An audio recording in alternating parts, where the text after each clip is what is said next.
He is hard as a rock, tough as nails, and as dense as concrete. He is Mac Slade. Stick around.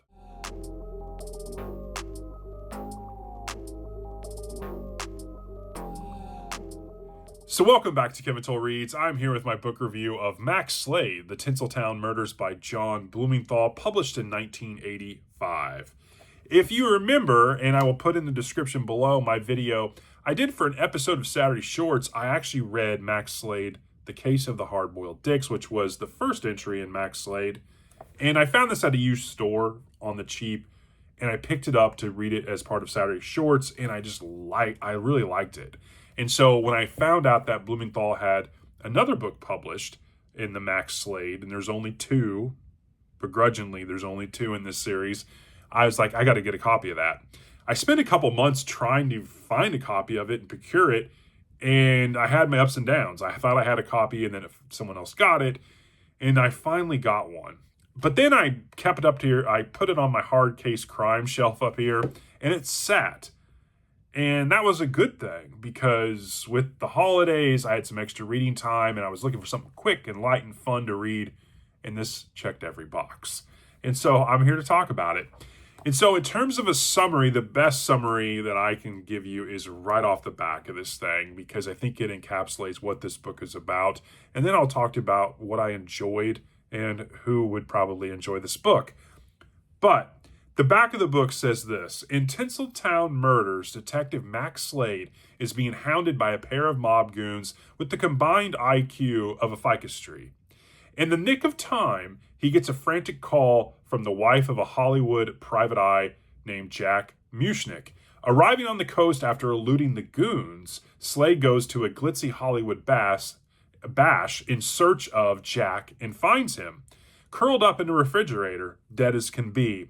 A lady private eye, a runaway farm girl, a movie star, a hostile homicide detective named Lieutenant, a Chinese houseboy, a Nazi cleaning lady, a Hollywood agent, a gay hairdresser, a celebrity psychic, and a behemoth named Moose Leibowitz all do their utmost to impede Slade's sleuthing, but to no avail. He not only solves the numerous murders, but answers the burning question, who is Peaches Moskowitz?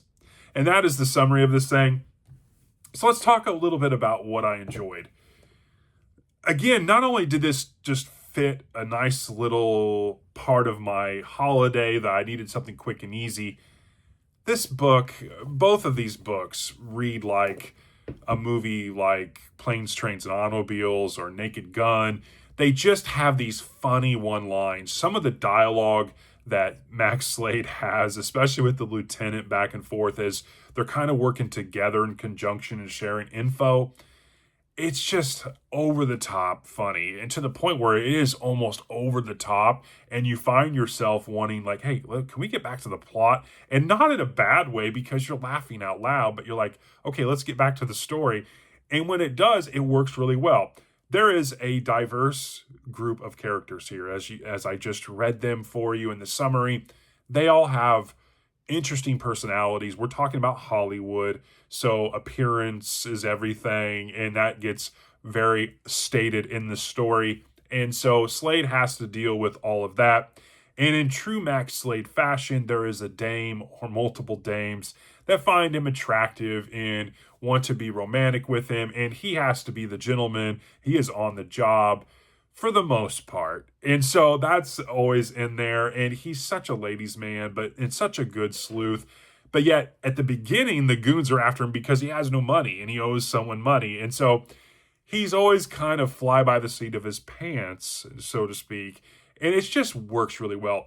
There actually is a plot. There actually is a story underneath all that humor and characters and pulpish, really economical writing that Blumenthal does here, and it works really, really well.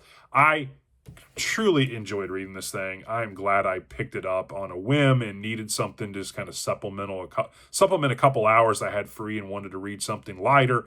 Again, this is not literary fiction. This is not The Count of Monte Cristo. This is not Dickens. This is not, you're not going to get that here. But what you are going to get is something pulpish, something funny, something that pays homage back to earlier days when things were different in this world, especially if you like, the baby boomer generation, that there's a lot that it does here. And if you like humor, if you're a fan of Naked Gun and Planes, Trains, and Automobiles, and just humorous movies in general, there is some hellacious, funny dialogue in this thing, and I really, really enjoyed this. I give this a 4.5.